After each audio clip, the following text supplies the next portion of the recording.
that was demonstrated there, that there wasn't a massive difference in speed between these two. The youngster from Great Britain certainly was able to close up onto the world champion's back wheel and push her around the front and into the straight. Jack Fluto, She looked like she had ambush in her back. Nice and close. And tried to take some height and saw that and up with her. Until hit out when she wanted.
against Frederick from Germany. Equal to fast 2 in the qualifying. He's taken 2, 6, only 4 for the second between these two, so much closer in the second and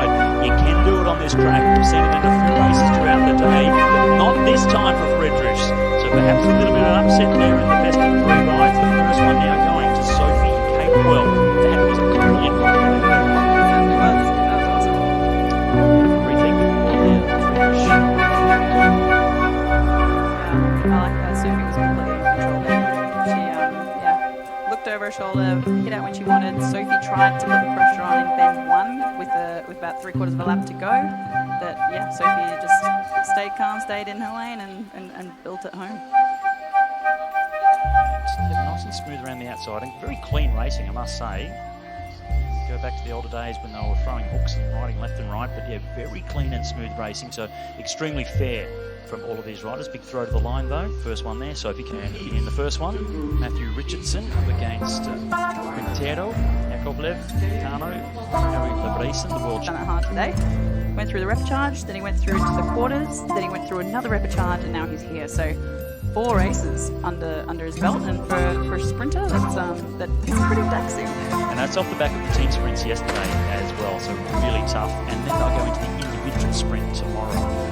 The electric Derny motorbike comes through, 6 laps of the track. The bike will come off after 3 laps, and then it's all-out war for these riders to try and get into the top 3. It's been fairly cutthroat to this point. The first 2 riders making their way through. Now we're getting to the semi-finals of the top 3, which surely sounds easier, but then 3 riders will be missing out. So you can't really back off too much. You have to race this like you're trying to win to guarantee that you don't miss out on going into the final. Yeah, it's pretty cutthroat. I feel like every other round there's a second chance through the repechages, but this is it. Once you're in the semis, you've got to be in that top 3, otherwise you go to the B finals. So that's 7 to 12. Yeah. 4 to go. As they come through, the bike will come off next time around, and it's Kevin Quintero from Colombia that leads the way. Look over the shoulder from all of the riders just to check to see if there's any movement from behind, and it's starting to come now as well. It's Sam Dakin from New Zealand drifting up around the outside, and the bike will come off this time. What's Harry Lebrayson going to do, the world champion? He lets Sam go past. Also, Quintano lets him go past as well, and Dakin goes to the front as they get to 2.5 laps to go. Yeah, interesting move from Sam. So he was at the back, or second last, and he wants to lead from the front. So he's gone straight around the outside.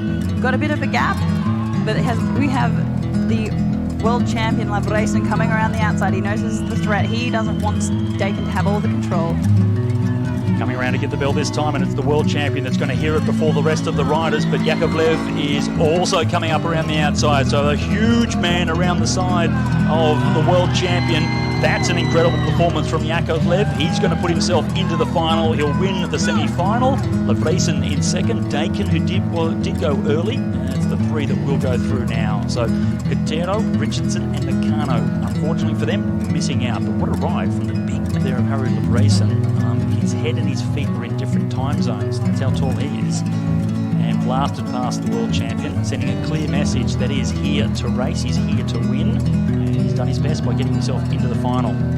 So Yakovlev, Levresen and Dakin, three riders that go through from heat one. Yeah, huge ride from Dakin. I think he's going to be very pleased about that. He's really stepped up in the last mini cycle. And they do draw for the positions on the track, and for the first half or the first lap, must go into the position that you drew. That is a change from the older Keirin regulations where you could fight for position off the start line. Now they've eliminated that, and they all must filter down into the position that they chose or they selected for the first lap at least. Then they're allowed to go and make improvements and change around if they want to. Yeah, so it's the number that they selected. So they put the hand in a hat and they pull out the card randomly. So yeah. They're still using the old school hat, are they? I'm sure. Sure. I'll have to check that. Yeah. Actually, no, I think I've seen the iPad. You tap it and then it flips over.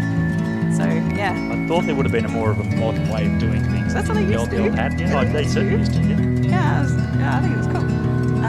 So yeah, it just depends. Sometimes people like to ride from the front, some people like to ride at the back, and so if you pull number 6 and you prefer to ride from the front, that's like Sam Dakin in the previous round. That's when you can make your move, but it can't be until you can't go past the riders until the journey swung off. So that's another rule. You can't go past that journey.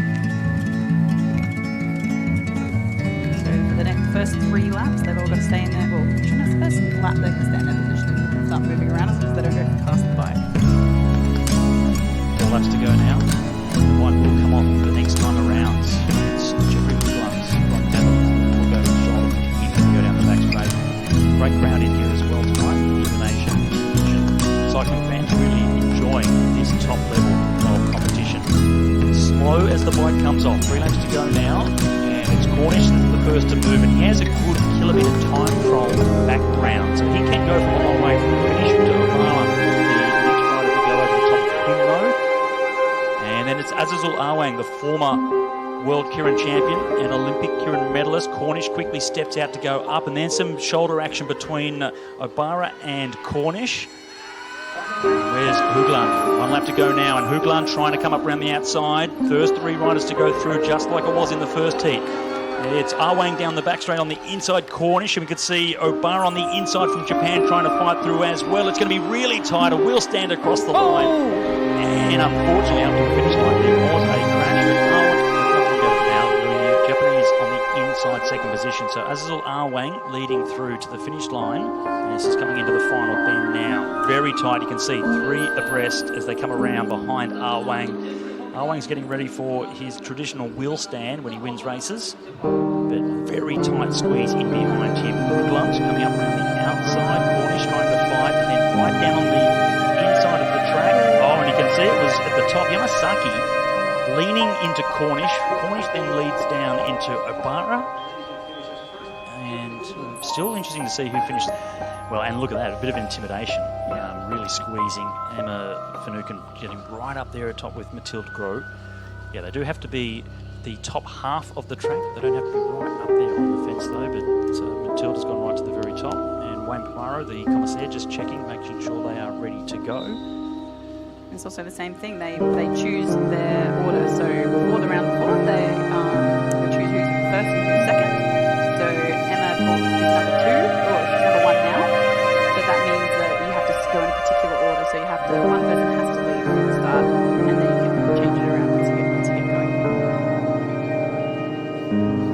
Do or die now. We're talking gold and silver medals for Emma Finucane. She must win this to take it to a decider. Mathilde Gros wins this, then she is going into the race for gold and silver. Mathilde's speeding it up. I think Mathilde wants to go from the front. Putting a bit of pressure on, dive underneath, exactly, you called it. She got down under the red band just in time so that Emma Finucane was then obliged to make sure she gave her some space, gave her some room. And as they're to come around. It'll be the bell this time. Matilda Grow looks as if she's labouring a little bit, but she wanted to be in the first position. That's how she won the last one as they go down the back straight. The world champion out of the saddle once again. Emma Finucane able to get up around the outside a little bit, but struggling to get past. It is going to be 2 straight race wins for Matilda Grow, and she goes through into the gold medal race later on tonight. Wow. She was pumped about that. Yeah, she did exactly what she wanted. So I had a feeling she wanted to go from the front just because she was so strong and turned left down the track. She was in the sprinter's lane before Emma returned into it. So her move was completely safe. That meant that, so this is once the sprint's already started. So by this point, Emma doesn't have any height. She's too close on the wheels, so it's a lot harder when you're a very similar pace rider to be able to come up and come around. So this is why Emma would have liked to have had more height and more distance behind to have run at Matilda, get into that slipstream and then pop up over the top. So yeah, Matilda did a great job at keeping Emma close to the wheel, slow down the track, and paid off. Second semi-final, Sophie Capewell up against the Frederick. Same situation. Sophie wins this and she'll be racing against the world champion for the Nations Cup gold medal here. And for the German, Frederick, she has to do something very special. Pull something out of the bag to take it to a decider. Sophie Capewell, fresh from silver and bronze at European Championships a couple of weeks ago.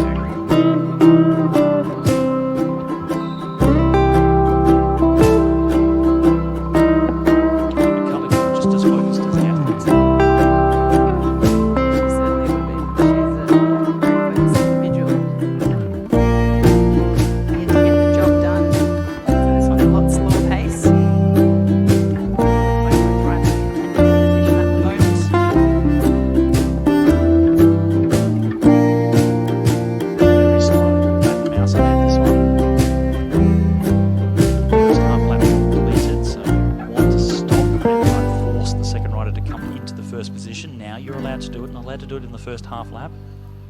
Not coming to a complete stop. Back down again. You can see how they do have to come down to the bottom of the track at these slow speeds. They cannot go around the track itself at these slow speeds. They will slide down. It's going to change pretty quickly because 2 laps to go now. They will need to start speeding up a little bit. Being surprised from behind.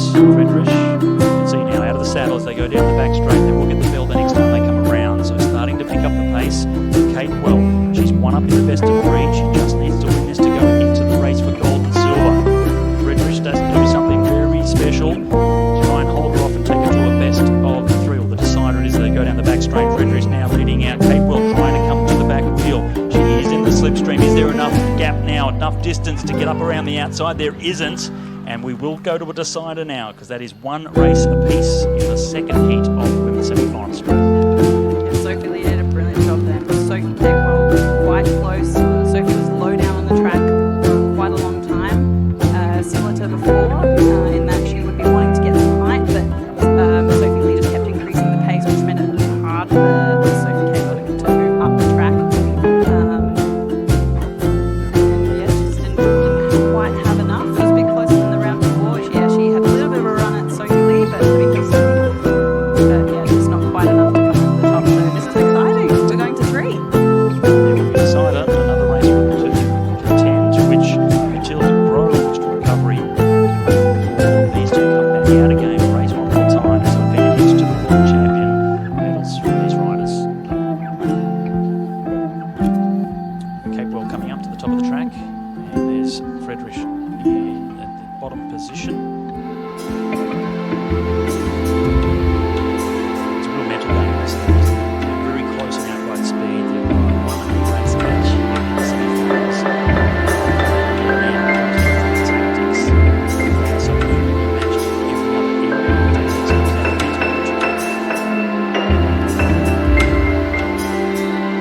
to steady. Do love a good steady at the start of the sprint. Yeah. It's been a while since I've done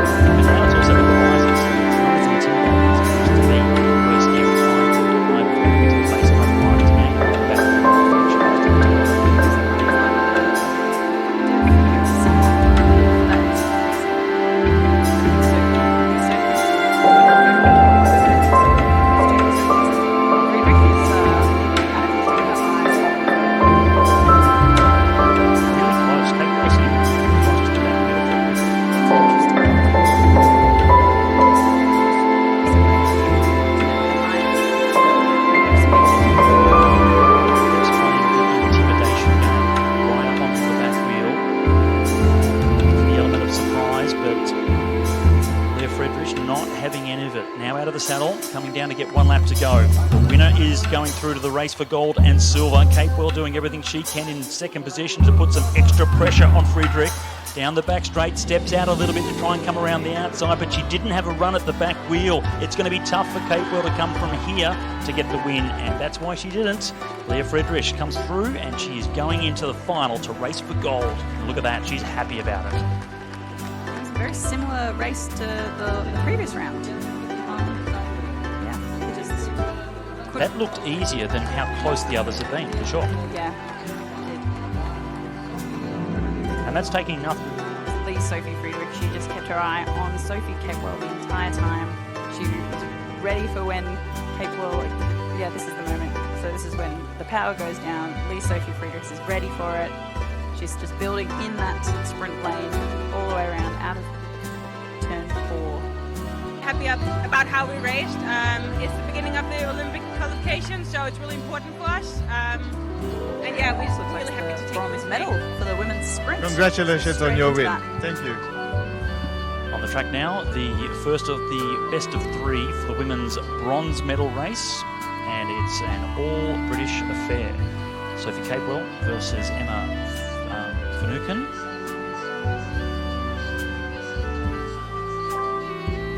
Two laps to go as they come through.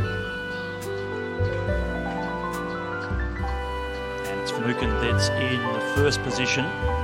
Capewell sitting in second. They know each other very well indeed, obviously as training partners, but Finucane it is. Capewell just trying to weave up and down the track a little bit.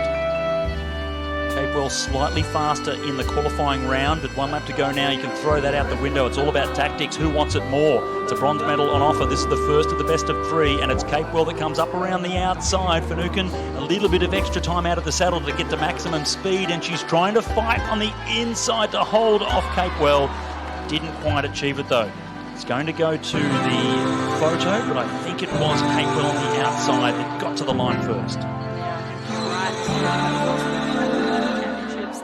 Just at training camps, so yeah, this is it's always a lot, but she also did come a little bit outside of the red line, as you see there.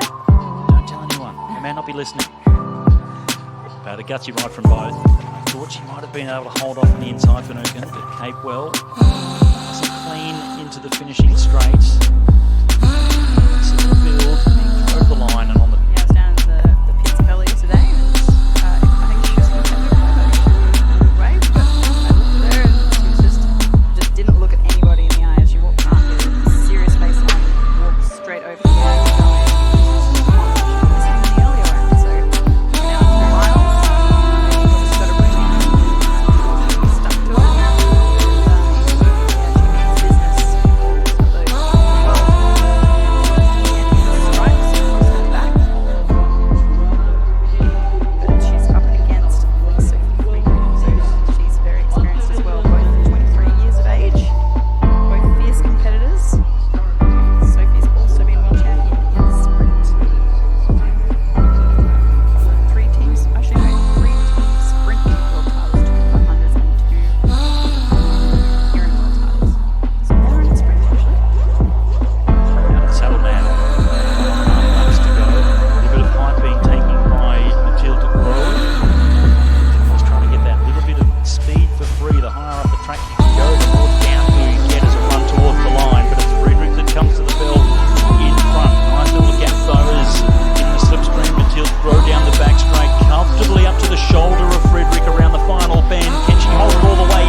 side to side as she comes up and around.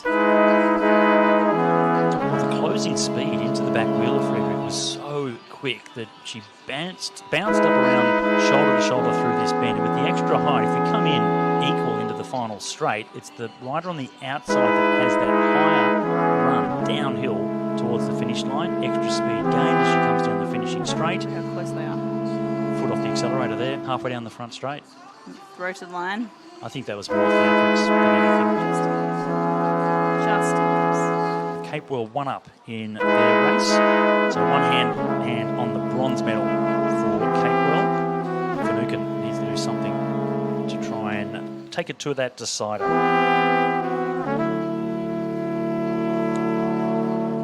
Cape Well, near of camera. Using very similar equipment, except for Finucane has that blue stripe on the top of her helmet.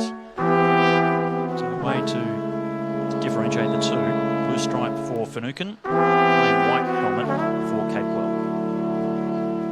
Cape Well leads away. Finucane in second position. Emma must win this to take it to a decider to give herself a chance of getting the bronze. But she, in the last round, that first race, Cape Well really did look in good form. Yeah, she did. She's here on the front, looking over her shoulder. Both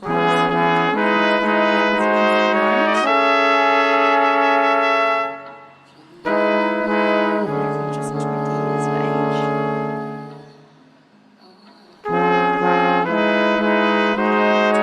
Still quite young. There are a lot of young ones in these finals. 24 is the oldest age. Both riders on the Hope Lotus revolutionary bikes developed for the Tokyo Olympic Games. Working well for them. So similar equipment, similar outright speed, slight difference in age, 3 years. Cape Well being the older of the two. She's in first position, and now Emma Finucane. A little bit of extra speed. So Finucane in second position, Cape Well in the front. Cape Well one up in the best of 3. She just wins this and she's got a bronze medal for herself.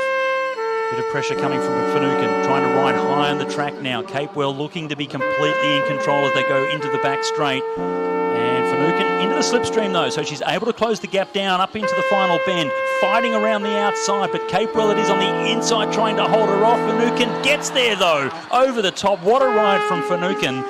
It'll go to a photo, but it certainly looked to me. Riders. And there you go, it's confirmation. It was Emma Finucane getting the win, so it's going to a decider. That was Carly McCulloch and Jason Kenny. So here you can see Cape Well on the front. Finucane has had the height. She's come out with speed. She stayed really low and aerodynamic in that slipstream before popping out at the right moment as she comes around the bend. It's a long way around the bend when you're with a bit of height, but the thing is she had that speed, she had that momentum before she had hit it out, and it was just enough time along that long straight for her to get in front before the finish. So very exciting riding from the youngster. Well, the talk about the sprinting on this particular track, as you see how close it was, the throw to the line from Finucane on the outside, is that it's a very fair track for Emma Finucane. So they're forced to have a differentiation in their helmets. They don't have the same skin suit. And not just size. It can't be just the size of the helmet that's different, it has to actually appear to be different. So Finucane on the inside, Cape Well on the top. Winner gets the bronze medal. And one more race to come after this, the men's points race Omnium final.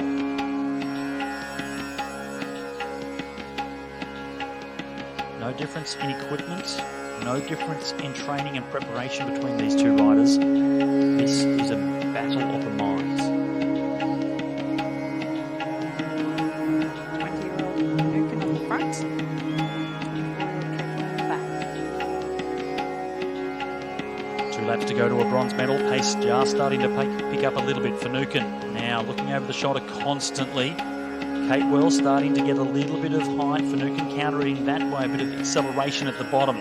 Cape Well again with a little bit more aggression out of the saddle. Both riders now, 1 lap to go. Bronze medal at the end of this 250 metres. Down the back straight, it's Finucane that leads, but Cape Well bounces out of the saddle. You can see the fatigue in the legs of both of these riders. So much racing over the last couple of days, and it's the youngster that's coming away with the bronze. Emma Finucane, strong enough to finish it off and get the bronze. That was tough. You could see how tired they were. Yeah, it did look a bit like that. Great work from the young rider from Wales.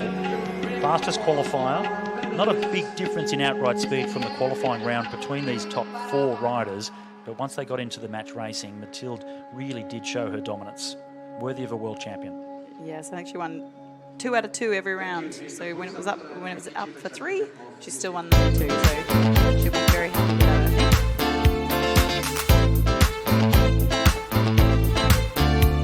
Showing fantastic form, the world champion, Lev. Also, former world champion Harry Leveson, and then Sam Dakin from New Zealand. Okay. All right, they are lined up, ready to roll. Leveson here in the world champion colours, so she'll be looking to take a gold medal home. Silver in the sprint yesterday is Mohammed Sharon. Excuse my pronunciation. There's Yakovlev, the former Russian. Down to Sam Dakin. He's really impressed. He's developed in the last couple of years. And Cornish really slow to go off the start line. And there was an issue in one of the earlier rounds about how long it took them to line up. And I know that Tom Cornish could have been penalised and they chose not to. I'm not sure if they told him that because he did seem to be a little bit slow getting to the motorbike this time. Right at the very back though, Wang is, so that's Sharon in second last position. So as they line up on the bike, we have Tom Cornish, then Azazel Wang, Sam Dakin, Yakovlev in fourth position. Then it's Sharon, second from the back, and the world champ, Harry Leveson, sitting right there in sixth position. 4 laps to go. Tom Cornish was lucky to be bumped up into this round, so I think he might have finished 5th or so, and so I think because of the relegation and then also the non-start from the Japanese rider, I think that's why he's been bumped up into here. So he's going to make the most of it. We've got Awan on his wheel. He's the smaller rider. He's very good at aerodynamics. Move now from Harry Leveson. The bike comes off, 3 laps to go, and the world champ not messing about. Trying to come straight to the front, but look at Sam Dakin. He backed himself in the earlier rounds and went very early. He stepped out into the world champion just to stop his run. And now Harry Leveson, who's been stuck around the outside now for a lap and a half. What's that going to cost him as they come around the next time to get the bell? Big ride now from the world champ. On the front, a long way from home. Sam Dakin in second position. 1 lap to go now here in the Nations Cup. Keirin final for the men. It's the world champ Harry Leveson down the back straight, and you can see what it's starting to cost him because Azazel Awang's shoulder to shoulder up around the outside. 2 riders going down, and Leveson just holds off Awang to get the win. Yakovlev gets third. Tom Cornish through for fourth, and really unfortunate to see the 2 riders touch down, Sam Dakin and Sharon. Yeah, that was nasty. So they were coming fast around that bend, and Dakin ended up here. He's just coming out, but there's just a little touch in here. Well, Dakin in a great position third as they come around the final bend, and then Yakovlev goes up underneath, a little nudge into Dakin, up into Sharon, and really unfortunate for those 2 to go down. Got to say, Harry Leveson, he had to start the engine 2 or 3 times in those last couple of laps. I thought he was going to get run down by Azazel Awang, but the strength, the power of the big Dutchman, he got the job done.